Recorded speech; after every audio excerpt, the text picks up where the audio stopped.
الشيطان الرجيم بسم الله الرحمن الرحيم وقاتلوهم حتى لا تكون فتنة ويكون الدين كله لله وقال رسول الله صلى الله عليه وسلم إذا تركتم الجهاد فسلط الله عليكم ذله ইসলামী আন্দোলন বাংলাদেশ লক্ষ্মীপুর জেলা রায়পুর উপজেলা উদ্যোগে আয়োজিত আজকের তৃণমূল সম্মেলনের সংগ্রামী সভাপতি উপস্থিত এই দেশের লক্ষ লক্ষ কোটি কোটি মানুষের প্রান্তীয় ধর্মীয় আধ্যাত্মিক রাজনৈতিক আহ্বান এদেশের ওলামায়ে কেরামের সেরেতাজ দারুল উলুম দেওবন্দের সূর্য সন্তান হযরত শাহজালাল শাহপরান শাহ মাকদুম খান জাহানের যোগ্য উত্তরসূরি বিগত জুলাই বিপ্লবের অন্যতম পুরোধা অন্যতম প্রাণপুরুষ ইসলামী আন্দোলন বাংলাদেশের সংগ্রামী সিনিয়র নায়েবে আমির মুফতি সৈয়দ মোহাম্মদ ফয়জুল করিম দামাত বরকাতুল আলিয়া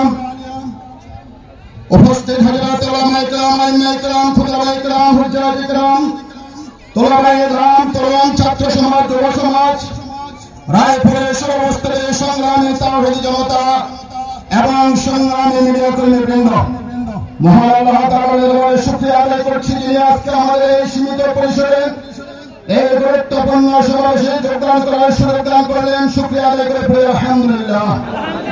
প্রিয় হাজিরিন, কথা বলার কোনো ভাষা নেই। আজকে আমাদের হৃদয়ে ক্ষত বিক্ষত, আজকে আমাদের হৃদয়ে অগ্নিতপ্ত, আজকে মুসলিম জাতির হৃদপিণ্ড, আজকে মুসলিম জাহানের অন্যতম মার্কাজ পবিত্র ভূমি আমাদের প্রিয় নবী মেরাজ রজনীর অত্যন্ত পূর্ণভূমি সেই মসজিদে আকসাকে বিশ্বের সবচেয়ে পিটাস, সবচেয়ে বড় সন্ত্রাসী, সবচেয়ে বড় জালেম, সবচেয়ে বড় বেঈমান শক্তি, কুফরি শক্তি আজকে সেখানে রক্তে পরীক্ষা দিয়েছে। কেমন ঠিক কিনা? আজকে সেখানে কোনো মসজিদ নেই, আজকে সেখানে কোনো মাদ্রাসা নেই, আজকে সেখানে কোনো হাসপাতাল নেই, আজকে সেখানে কোনো ব্যবসায়িক সেন্টার নেই, আজকে পুরো আকাশের নিচে আমাদের মা বোনের আশ্রয় নেওয়ার কোনো জায়গা নেই। আজকে এমন কোনো ব্যক্তি নেই যার শরীরে পুলিতে যাত্রা করে দেয় নাই। আজকে ইসলামী আন্দোলনের পক্ষ থেকে, আজকে এই সমাবেশের পক্ষ থেকে গোটা বিশ্ববাসীর কাছে আমরা তীব্র নিন্দা জানাচ্ছি। সাথে সাথে আমরা আহ্বান করছি, কোথায় জাতিসংঘ, কোথায় ইউরোপিয়ান ইউনিয়ন, কোথায় ওআইসি, কোথায় বিশ্ব মানবতা, কোথায় বিশ্ব মানবতার পক্ষে শক্তি? তোমরা আজকে তোমাদের বিবেকের সাথে বিশ্বাসঘাতকতা করছো। জাতিসংঘ তোমরা বিশ্বের সাথে মানবতার সাথে বেঈমান করছো। তোমাদের বিচার করতে হবে, সেই দিন অপেক্ষা করতে হবে ইনশাআল্লাহ। সাথে সাথে আমরা এই সরকারের প্রতি আহ্বান জানাচ্ছি, আপনি একজন আন্তর্জাতিক ব্যক্তিত্ব, ভারতে বিলম্বে আপনার নিন্দা প্রস্তাব পেশ করুন। রাষ্ট্রদূতদেরকে ডেকে নিয়ে এসে আপনি তীব্র রাষ্ট্রীয় প্রতিক্রিয়া ব্যক্ত করুন। জাতীয় সংঘের কাছে আপনি আমাদের বিলম্বে মেসেজ পাঠান। এই যুদ্ধ বন্ধ করতে হবে এবং আপনার মুসলমানদের মুসলমানদের নিরাপত্তার জন্য আপনার যতটুকু করণীয় তাই আপনাকে করতে হবে। কেমন ঠিক কিনা? শুধু তাই নয়, ইসরায়েল সহ ইসরায়েলের দোষর, ইসরায়েলের মদতদারদের সাথে সকল প্রকার ব্যবসায়িক চুক্তি, সকল প্রকার লেনদেন, সকল প্রকার রাষ্ট্রের কাজকর্ম আপনাকে বিচ্ছেদ করতে হবে, বাতিল ঘোষণা করতে হবে। আর আমরা যারা মুসলমান, আমাদের প্রত্যেকের উপর ফরজ ইসরায়েলি পণ্য ক্রয় করব না, বিক্রয় করব না, বহন করব না, বাণিজ্য করব না। আমাদের দোকানের খেয়ালি শোরুমে কোন ইসরায়েলি পণ্য نحمده ونشكره أما بعد فأعوذ بالله من الشيطان الرجيم بسم الله الرحمن الرحيم। আজকে রায়পুর উপজেলা তৃণমূল সম্মেলনের উপস্থিত সম্মানিত সভাপতি এবং প্রধান অতিথি, এদেশের লাখো কোটি মানুষের রাজনৈতিক নেতা এবং 24-এর গণ অভ্যুত্থানের একদম সামনের সারিতে থাকা একজন নেতা মুফতি সৈয়দ মোহাম্মদ ফয়জুল করিম, আমরা কম বেশি সবাই ইতিহাস জানি। 1947 সালে আমরা ধর্মের ভিত্তিতে এই দেশকে ডিভাইড পেয়েছি। তখন আমরা ভেবেছিলাম দীর্ঘ 200 বছরের অত্যাচার নিপীড়ন থেকে আমরা মুক্তি পাবো, কিন্তু আমরা কি দেখেছি? ইয়াহিয়া বাহিনী এবং ভুট্টো বাহিনীর অত্যাচারে আমাদেরকে আবারও 24 বছর পার করতে হয়েছিল। ঠিক আবারও আমরা রক্তক্ষয়ী যুদ্ধের মাধ্যমে 1971 সালে সুন্দর একটি বাংলাদেশ পেয়েছিলাম, কিন্তু কি হয়েছিল? ভারতের হস্তক্ষেপে আমরা সেই সুন্দর বাংলাদেশকে সুন্দর রূপে উপস্থাপন করতে পারি নাই। এক না এক তন্ত্র শেখ মুজিবুর রহমান সৃষ্টি করেছিল, তারই পরিস্থিতিতে 15 আগস্ট তার নির্মম পরিস্থিতি তাকে ভোগ করতে হয়েছিল। তারপর আমরা কি দেখেছিলাম? তাও ভারতের হস্তক্ষেপে বাংলাদেশ চলছিল।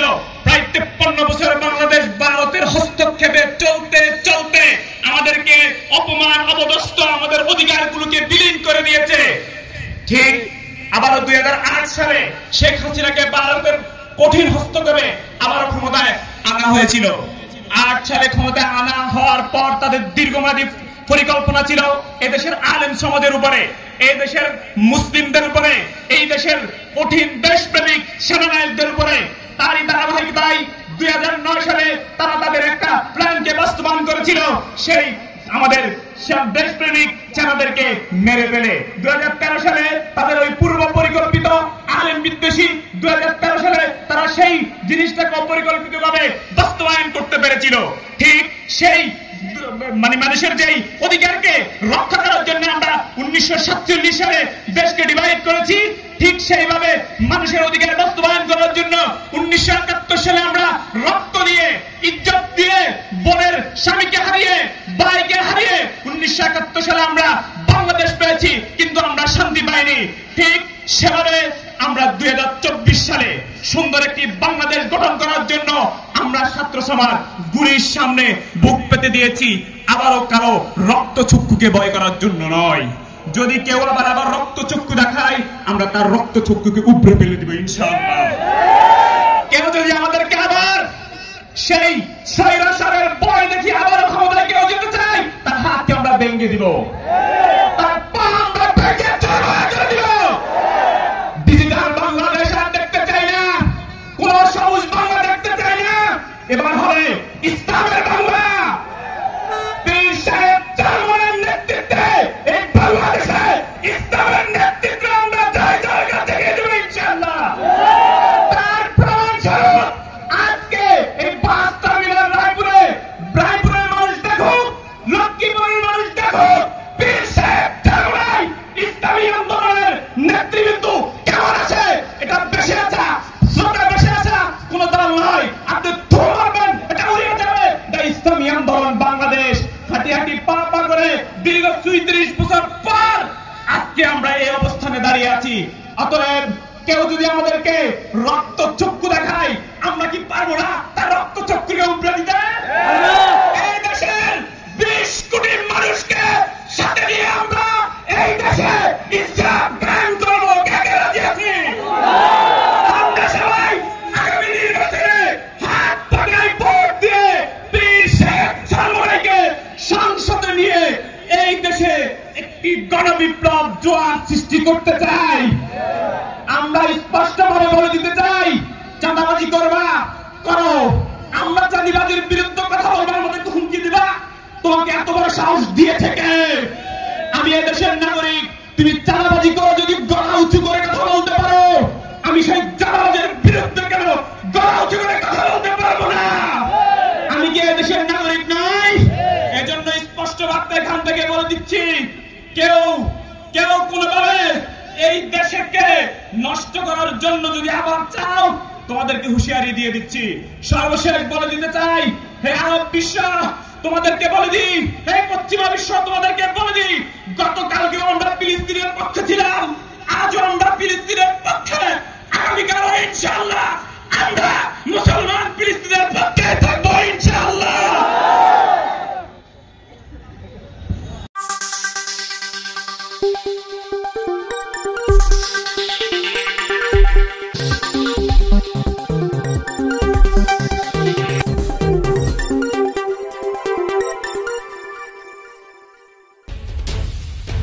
স্বাগতম সংবাদ।